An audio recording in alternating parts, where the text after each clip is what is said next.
Hello student, स्वागत है आप सभी का आज की इस वीडियो में, जिसमें हम स्टार्ट करेंगे क्लास 10 प्रोबेबिलिटी। तो प्रोबेबिलिटी को अगर वन लाइन में डिफाइन करना हो तो हम कह सकते हैं probability is the measurement of uncertainty.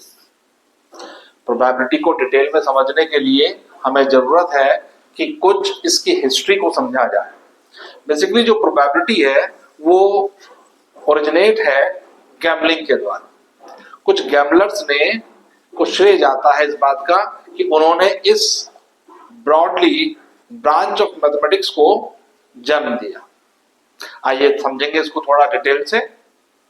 Probability के हिस्ट्री के कॉन्टेक्स्ट में सबसे पहला नाम इटली के मैथमेटिशियंस जेरम कार्डन का आता है, जिन्होंने अपनी book on games of chance में उन गेम्स के बारे में स्टडी किया जो चांस या लक पर बेस्ड होते थे। उसमें होने वाले रिस्क को कम करने के रिगार्डिंग उन्होंने प्रिंसिपल्स उस बुक में दिए। लेकिन प्रोबेबिलिटी को क्वांटिटेटिव मेजर में लेने के लिए सबसे पहले उन्हीं की कंट्री इटली के ही दूसरे मैथमेटिशियंस गैलीलियो ने काम किया, जिन्होंने डाइस से रिलेटेड प्रॉब्लम को सॉल्व करने के लिए प्रोबेबिलिटी को यानी कि अनसर्टेनिटी को सबसे पहले क्वांटिटेटिव मेजर किया। लेकिन प्रोबेबिलिटी के मैथमेटिकल प्रिंसिपल्स को साइंटिफिक तरीके से पब्लिश करने का श्रेय ब्लैंच पास्कल और पियर डी फर्मेट, जो दोनों ही फ्रांस के मैथमेटिशियंस से, दोनों को जाता है। उन्होंने उस समय की गैम्बलिंग की प्रॉब्लम को, उस समय विशेषकर फ्रांस में घोड़ों के ऊपर रेस लगाने का खूब चलन था, तो गैम्बलर्स को इस बारे में प्रॉब्लम रहता था कि किस घोड़े के ऊपर दांव लगाया जाए कि जीतने की संभावनाएं बढ़ जाए। तो इस प्रॉब्लम को शॉर्ट आउट करने के लिए उन्होंने प्रोबेबिलिटी के प्रिंसिपल्स को साइंटिफिक तरीके से पब्लिश किया। बाद में जेम्स बर्नौली ने बहुत गहरी स्टडी के बाद लगभग 20 वर्षों तक उन्होंने प्रोबेबिलिटी पर स्टडी किया। उसके बाद उन्होंने अपनी एक बुक में इसके डिफरेंट प्रिंसिपल्स को पब्लिश किया। इस बुक को उनके डेथ के बाद 1713 में पब्लिश किया गया। 18 और 19 सेंचुरी में वेरियस मैथमेटिशियंस ने प्रोबेबिलिटी के रिगार्डिंग अपने प्रिंसिपल्स और अजम्पशंस को थ्योरम के माध्यम से हम सभी को दिया। इसमें मुख्य रूप से नाम आता है थॉमस बेस का, जिन्होंने इनवर्स प्रोबेबिलिटी के रिगार्डिंग थ्योरम दिया हमको, जिसको आज भी हम उन्हीं के नाम से, बेस थ्योरम के नाम से जानते हैं। आगे क्लासेस में बहुत डिटेल से हम बेस थ्योरम को स्टडी करेंगे। इसी क्रम में फ्रांस के मैथमेटिशियन पियर साइमन डी लाप्लेस ने अपनी famous book theory of analytical probability में क्लासिकल थ्योरी ऑफ प्रोबेबिलिटी को बताया, जिसके बारे में आज भी हम डिटेल से पढ़ते हैं। मॉडर्न प्रोबेबिलिटी का क्रेडिट रशियन मैथमेटिशियंस चेबिचेव, ए मार्कोव और ए एन काल्मोग्रोव को जाता है। ए एन काल्मोग्रोव ने 1933 में पब्लिश अपनी बुक फाउंडेशन ऑफ प्रोबेबिलिटी में प्रोबेबिलिटी के रिगार्डिंग एक्सियम्स और पोस्टुलेट हमको दिए। इस बुक में उन्होंने प्रोबेबिलिटी की एक्सियोमेटिव अप्रोच हमको दी। तो इस तरीके से एक लंबी हिस्ट्री रही, एक लंबा जर्नी तय करके आज जो हम प्रोबेबिलिटी देखते हैं उसको डिफरेंट फील्ड में हम अप्लाई करते हैं। न सिर्फ मैथमेटिक्स, स्टैटिस्टिक्स, बल्कि बायोलॉजी में जूलॉजी, बॉटनी, जेनेटिक्स और न जाने इंश्योरेंस सेक्टर और न जाने कितने सेक्टर्स में आज हम प्रोबेबिलिटी को बहुत ब्रॉडली यूज करते हैं, अप्लाई करते हैं। बिजनेस स्टडी, इकोनॉमिक्स में बहुत ब्रॉडली यूज आज प्रोबेबिलिटी का देखने को हमको मिलता है। तो आइए देखेंगे अब इसके कॉन्टेक्स्ट में अपने सिलेबस की तरफ। प्रोबेबिलिटी को डिस्कस करने से पहले हम इसके कुछ बेसिक टर्म्स के बारे में डिटेल डिस्कशन करेंगे। तो सबसे पहला टर्म इसमें आता है एक्सपेरिमेंट। किसी भी एक्शन को जब हम परफॉर्म करते हैं जिसके वेल डिफाइंड रिजल्ट्स हों, ऐसी एक्टिविटी को हम एक्सपेरिमेंट कहते हैं। सामान्य रूप से देखें तो एक्सपेरिमेंट दो तरह के होते हैं। First deterministic experiment and the other one is random experiment. Deterministic experiment हम उन एक्सपेरिमेंट्स को कहते हैं जिनके रिजल्ट्स एडवांस में नोन होते हैं, जिनमें दो या दो से ज्यादा रिजल्ट्स होने की संभावना रहती है, लेकिन जिनके रिजल्ट्स एडवांस में नोन रहते हैं। जैसे किसी भी ट्राइंगल के इंटीरियर एंगल का सम अगर हम करें तो ऑलवेज ये सम 180 डिग्री होता है। ये एक एक्सपेरिमेंट है, हमने रैंडम कोई ट्राइंगल कंस्ट्रक्ट किया, ये कोई ट्राइंगल बना दिया, नाम लिया इसका ABC। हमने इसके तीनों interior angles, angle A plus angle B plus angle C को मेजर किया, उनका सम करके देखा तो ये जो रिजल्ट आया ये ऑलवेज 180 डिग्री होगा। ये भी एक एक्सपेरिमेंट का काइंड है। इसके अलावा हम किचन में गए, हमने एक बाउल लिया, उसमें थोड़ा सा water, milk, sugar, T leaf add करी और उसको बर्नर के ऊपर रख दिया। थोड़ी देर में चाय बनकर तैयार हो गई। ये भी एक एक्सपेरिमेंट है। सच टाइप एक्सपेरिमेंट, इस एक्सपेरिमेंट में भी हम कह सकते हैं कि जो बनकर तैयार होगा प्रोडक्ट वो टी ही होगा, वो कॉफी नहीं बनेगी, क्योंकि हमने जो इंग्रेडिएंट्स यूज किए हैं वो टी के अबाउट ही लिए हैं। तो ये भी एक एक्सपेरिमेंट है। इसके अलावा फिजिक्स लैब में, केमिस्ट्री लेबोरेटरी में हम कई तरह के एक्सपेरिमेंट करते हैं। वो सभी एक्सपेरिमेंट डिटर्मिनिस्टिक एक्सपेरिमेंट होंगे, क्योंकि उनके रिजल्ट्स एडवांस में प्रेडिक्ट किए जा सकते हैं। चाय बनाने के प्रोसेस में हम रिजल्ट को प्रेडिक्ट कर सकते हैं, चाय बनाने से पहले ही बताया जा सकता है कि चाय बनने वाली है। तो such experiment are called deterministic experiment. In the other hand, the other kind of experiment are random experiment. ऐसे एक्सपेरिमेंट जिनके रिजल्ट दो या दो से अधिक पॉसिबल हो और जिनको एडवांस में प्रेडिक्ट ना किया जा सकता हो। फॉर एग्जाम्पल, एक क्वाइन को थ्रो करना, क्वाइन को थ्रो करने पर उसका रिजल्ट क्या होगा, हेड होगा या टेल होगा, एडवांस में प्रेडिक्ट नहीं किया जा सकता। इवन इतना हम कह सकते हैं कि आइदर वी गेट हेड और वी गेट टेल। हमें इतना तो पता है या तो हेड आएगा या टेल आएगा, लेकिन एडवांस में इस बारे में नहीं कहा जा सकता कि एग्जैक्टली हेड ही आएगा या टेल ही आएगा। In the same manner, to throw a dice, एक डाइस को थ्रो करने पर ये तो हमको पता है कि 1 2 3 4 5 या 6 में से कोई एक नंबर आएगा, लेकिन एडवांस में हम प्रेडिक्ट नहीं कर सकते कि कौन सा नंबर उसके अपर फेस पर होगा। तो such situations in which the result is not predict in advance are called random experiment और प्रोबेबिलिस्टिक एक्सपेरिमेंट।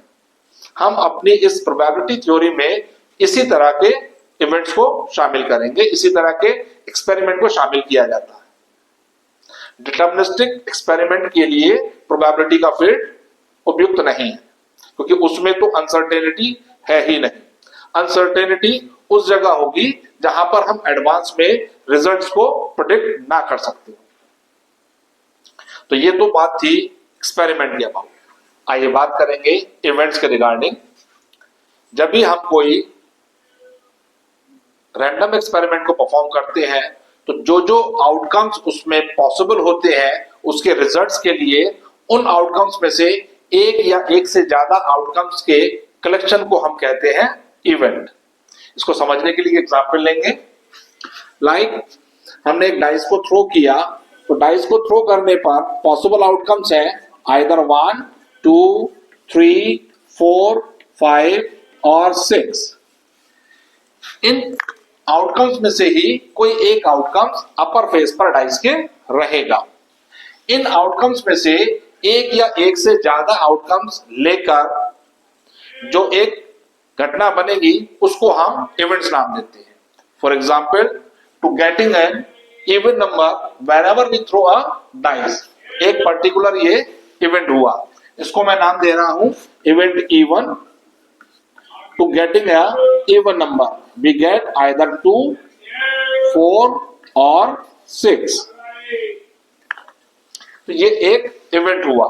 इसी तरह से we take another example whenever we throw a dice to getting a prime number। एक दूसरा event ले लिया मैंने to getting a prime number, इसको नाम दिया E2। डाइस को थ्रो करने पर प्राइम नंबर हो सकता है either 2 3 और 5। तो 2 3 और 5। अब यदि डाइस को थ्रो करने पर इन तीनों में से कोई एक नंबर उसके अपर फेस पर आता है तो हम कहेंगे इवेंट का अकरेंस हो गया, द इवेंट इज अकर। यदि थ्रो करने पर इनमें से कोई नंबर नहीं आता तो हम कहेंगे हमारा इवेंट अकर नहीं हुआ। इवेंट को भी फर्दर अगर हम क्लासिफाई करना चाहें तो इवेंट भी दो प्रकार के होंगे। एक होते हैं एलिमेंट्री इवेंट्स। एलिमेंट्री इवेंट्स उन इवेंट्स को कहेंगे जिसमें सिर्फ और सिर्फ एक ही आउटकम्स रहते हो। फॉर एग्जाम्पल, मैंने कोई इवेंट ले लिया, E3 उसको नाम दिया, to getting an even prime number whenever we throw a dice. एक डाइस को थ्रो करने पर इवन प्राइम नंबर का आना, तो इवन प्राइम नंबर ओनली 2 हमारे पास होता है, तो ये 2 का आना एक इवेंट कहलाएगा और ये इवेंट एलिमेंट्री होगा। डाइस के केस में अगर हम बात करें तो we have 6 elementary events.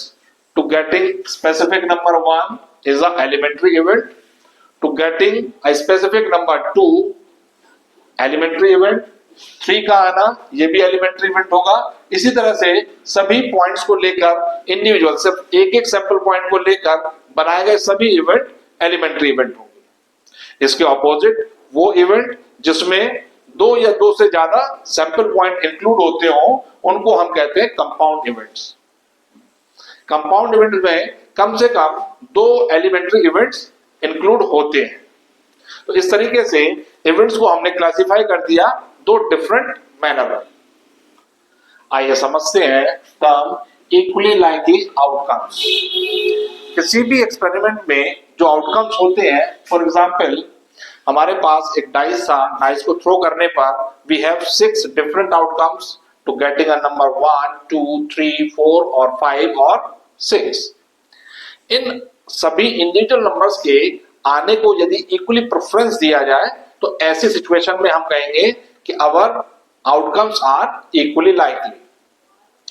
For example, अगर मैं एक ऐसी डाइस बनाऊं जिसमें 1 को ट्वाइस टाइम मैं प्रिंट करूं, उसमें 1 टाइम्स 2 हो, 1 टाइम 3 हो, 1 टाइम 4 हो एंड 1 टाइम 5 हो, 6 ना हो, 6 के स्थान पर मैं 1 ही बना दूं, तो उस सिचुएशन में आउटकम्स तो इक्वली लाइकली ही रहेंगे, जबकि नंबर 1 जो है वो इक्वली लाइकली नहीं हो पाएगा।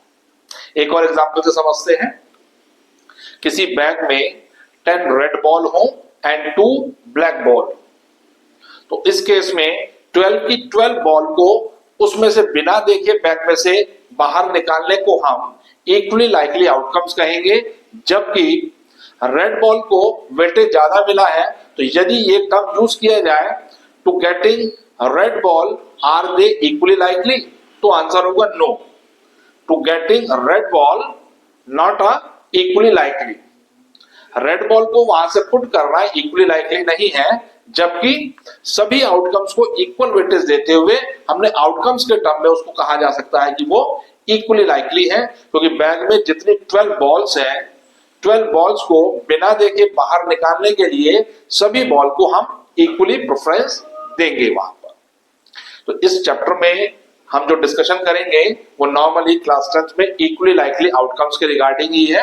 हमारे आउटकम्स इक्वली लाइकली होंगे। क्वाइन के बारे में अगर हम बात करें तो क्वाइन पर 2 अलग अलग हेड और टेल आउटकम्स होते हैं।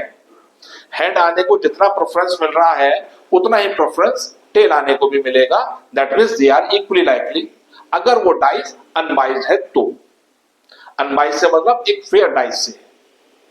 अगर मैं 2 क्वाइन को दोनों ही तरफ हेड की तरफ से कोई ग्लू लगाकर या कोई एडेसिव का यूज करके उसको चिपका दूं और दोनों ही फेस पर मेरे हेड हो, then they are not equally likely.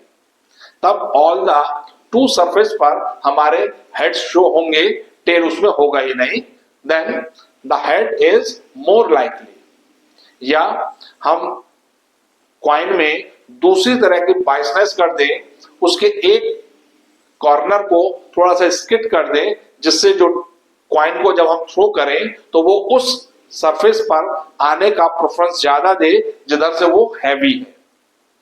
तो ऐसे में वो क्वाइन अनबाइज नहीं रह पाएगा, वो क्वाइन बाइज कहलाएगा। यदि क्वेश्चन में बाइजनेस गिवन नहीं है तो हम साइलेंटली उसको अनबाइज सिचुएशन में ही होल्ड करेंगे। तो इक्वली लाइकली का सीधा सा मीनिंग ये होता है कि यदि हम आउटकम्स को इक्वली वेटेज दें, किसी भी एक आउटकम्स को दूसरे आउटकम्स पर एक्स्ट्रा प्रेफरेंस ना दें, then they are called equally likely outcomes. आइए बात करेंगे अप्रोचेस के regarding. There are various approaches regarding probability like theoretical approach, axiomatic approach and observed frequency approach। इसमें हमारे सिलेबस का पार्ट थियोरेटिकल अप्रोच है। इस अप्रोच में जो किसी भी इवेंट की जो प्रोबेबिलिटी होगी, जिसको हम PE से रिप्रेजेंट करेंगे, E stand for any event where P is the probability is equal to number of favourable outcomes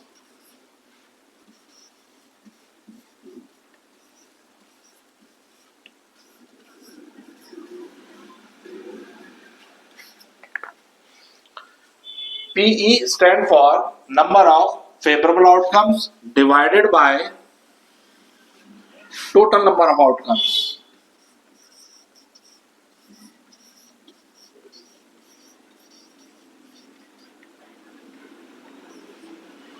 किसी भी इवेंट के फेवर में जितने भी आउटकम्स होंगे उसको डिवाइड किया जाएगा टोटल नंबर ऑफ आउटकम्स से, then we get the probability of that particular event.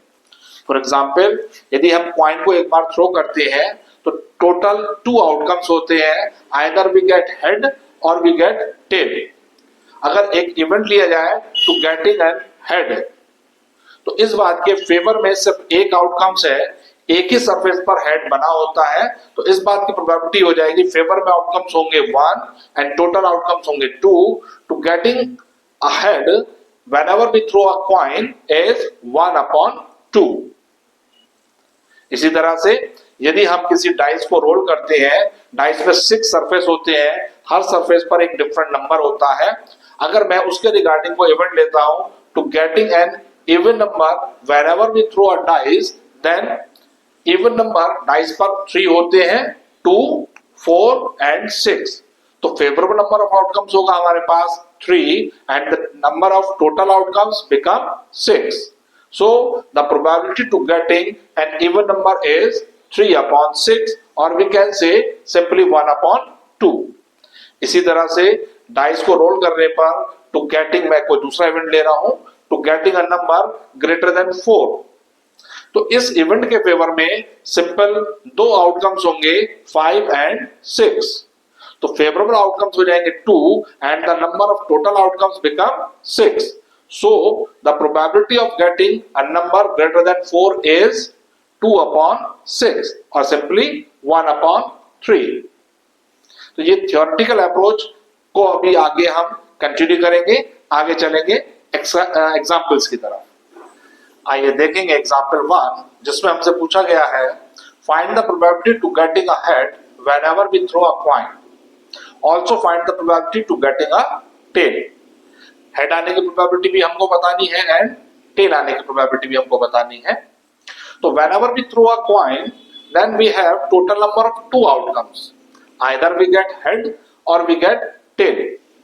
Then in this situation the number of favorable outcomes for to getting a head is only 1 and the total outcomes is 2। So the probability of getting head is equals to favorable outcomes upon total outcomes, that is 1/2। In the same way to getting a tail, tail के favour में भी एक ही outcomes होगा क्योंकि एक ही जगह tell होता है, और टोटल आउटकम्स उसके लिए भी 2 ही होंगे। To getting a tail probability हमारी फिर से 1/2 ही इसकी होगी। So both the part have result same 1/2। तो ये था एग्जाम्पल नंबर 1। आइए देखेंगे एग्जाम्पल 2, जिसमें हमको गिवन है कि एक बैग में एक रेड बॉल है, एक ब्लू बॉल है और एक येलो बॉल है। कृतिका उसमें से बिना देखे एक बॉल निकालती है, इस बात की क्या प्रोबेबिलिटी होगी कि निकाली हुई बॉल येलो कलर की हो। तो प्रोबेबिलिटी निकालने के लिए दो चीजों की आपको रिक्वायरमेंट होती है, favourable outcomes and total outcomes. In this scenario the favourable to yellow ball is only 1, क्योंकि बैग में एक ही येलो बॉल है, and the total number of ball in the bag is 3, 1 red है, 1 ब्लू है and 1 yellow है। So total number of outcomes we have 3 and the number of favorable outcomes is 1. So the required probability to getting a yellow ball is 1 upon 3. In the same way to getting a red ball. Red ball के लिए initial R यहाँ पर use किया गया है, P stand for probability. Probability to getting a red ball, favorable outcomes upon total number of outcomes. Red ball के favour में यहां पर हमारे पास एक ही रेड बॉल है, तो फेवरेबल आउटकम्स हुआ 1 and the total number of outcomes is as usual 3, क्योंकि 3 बॉल्स हमारे बैक के इनसाइड है। So the probability of getting a red ball is once again 1 upon 3। इसी तरह से हमको बतानी है ब्लू बॉल के आने की प्रोबेबिलिटी क्या होगी। यहां पर भी फेवरेबल आउटकम्स, क्योंकि एक ही ब्लू बॉल हमारे बैक में है, तो फेवरेबल आउटकम्स 1 है एंड टोटल आउटकम्स 3 है, तो ब्लू बॉल आने की प्रोबेबिलिटी भी 1 अपॉन 3 ही होगी। तो इस तरीके से ये था एग्जाम्पल नंबर 2। आइए देखेंगे एग्जाम्पल 3, जिसमें हमसे कहा गया है whenever we throw a dice, find the probability to getting a number greater than 4. 4 से ग्रेटर नंबर आने की प्रोबेबिलिटी हमको फाइंड करनी है। तो डाइस के बारे में हम सभी जानते हैं कि डाइस पर 6 फेसेस होते हैं, हर फेस पर एक डिस्टिंक्ट नंबर लिखा होता है, 1, 2, 3, 4, 5 और 6। अब यदि हम बात करें फेवरेबल आउटकम्स की, तो यहां चूंकि हमारा इवेंट ये कह रहा है कि जो नंबर हमें मिले वो 4 से ग्रेटर हो, इस बात के फेवर में सिर्फ 2 ही आउटकम्स हमारे पास होंगे, वो होंगे 5 या 6। तो फेवरेबल नंबर ऑफ आउटकम्स होंगे इस सिचुएशन में 2 and the total number of outcomes in any dice is 6। So the probability of getting a number greater than 4 is 2 upon 6। इसी के सेकंड पार्ट में हमसे पूछा गया है, इसी डाइस को थ्रो करने पर इस बात की क्या प्रोबेबिलिटी होगी to getting a number less than और इक्वल टू 4। 4 के इक्वल या उससे छोटे नंबर आने की प्रोबेबिलिटी हमको फाइंड करनी है। तो 4 या 4 से lesser we have 4 different outcomes, either we get 1 और 2 और 3 और 4। तो ये 4 आउटकम्स फेवरेबल आउटकम्स होंगे and the total number of outcomes are 6। So the probability of getting a number less than और इक्वल टू 4 इज 4 अपॉन 6। इस part में हमसे 4 के इक्वालिटी पर भी पूछा था, लेकिन यदि वो हमसे कहता कि एक ऐसा नंबर की प्रोबेबिलिटी क्या होगी जो 4 से लेसर हो, उस केस में हम 4 को इंक्लूड नहीं करते। यहां हमसे कहा गया है 4 या 4 से लेसर नंबर, दैट मीन्स हमको 4 इंक्लूड करना होगा, इसलिए हमारे पास टोटल आउटकम्स तो 6 ही रहेंगे, फेवरेबल आउटकम्स 4 हो जाएंगे। यहां अगर हम ध्यान से देखें तो इनको सिंप्लीफाई किया जा सकता है। 2 अपॉन 6 को हम सिंप्लीफाइड फॉर्म में 1 अपॉन 3 एंड 4 अपॉन 6 को 2 अपॉन 3 भी लिख सकते हैं। यहां अगर हम देखें तो ये जो हमारे पास आउटकम्स था to getting a number greater than 4 is not a elementary events. ये एलिमेंट्री इवेंट्स नहीं है, क्योंकि इसमें 2-2 सैंपल पॉइंट शामिल हो गए, 2-2 आउटकम्स हमारे शामिल हो गए, 5 एंड 6। ऑलवेज रिमेंबर, किसी भी इवेंट के अकरेंस की प्रोबेबिलिटी और उसी इवेंट के नॉन अकरेंस की प्रोबेबिलिटी का सम ऑलवेज 1 होता है। यहां अगर हम देखें तो एक event to getting a number greater than 4, event के अकरेंस की प्रोबेबिलिटी हमारे पास है 1 अपॉन 3, और ये जो सेकंड वाला इवेंट है ये फर्स्ट इवेंट का ठीक ऑपोजिट है। जब 4 से ग्रेटर नंबर नहीं आएगा तो डेफिनेटली 4 या 4 से लेसर नंबर आएगा। दैट मीन्स अगर मैं इवेंट के अकरेंस की प्रोबेबिलिटी 1 अपॉन 3 कहूं, तो इस क्वेश्चन के रिगार्डिंग ये मेरे पास नॉन अकरेंस की प्रोबेबिलिटी भी हो जाएगी। 4 से ग्रेटर नंबर ना आने की सिचुएशन में डेफिनेटली 4 या 4 से लेसर नंबर आएगा। तो यदि ये PE से रिप्रेजेंट हो रहा है तो ये PE बार से रिप्रेजेंट किया जाता है। ये इवेंट के अकरेंस की प्रोबेबिलिटी है और ये इवेंट के नॉन अकरेंस की प्रोबेबिलिटी है। यदि हम इन दोनों का सम निकालें, that means 2/3 plus 1/3, we get 3 as the LCM, 1 plus 2, we get 3/3 or simply 1. On behalf of this discussion, we say that the probability of any event and probability of not getting the event is always 1. That means rule हमारे पास आया किसी भी event के occurrence की probability which is PE और इसी event के non occurrence की प्रोबेबिलिटी। नॉन अकरेंस की प्रोबेबिलिटी को हम रिप्रेजेंट करते हैं P नॉट E से, या इसको हम PE बार भी कहते हैं। तो इवेंट की अकरेंस की प्रोबेबिलिटी और उसी इवेंट के नॉन अकरेंस की प्रोबेबिलिटी का सम ऑलवेज 1 होता है। ये रूल तब भी ट्रू है जब E कोई भी एलिमेंट्री इवेंट हो और तब भी ट्रू होगा जब इवेंट एलिमेंट्री नहीं होगा, दैट मीन्स कंपाउंड इवेंट होगा। तो ये था एग्जाम्पल नंबर 3।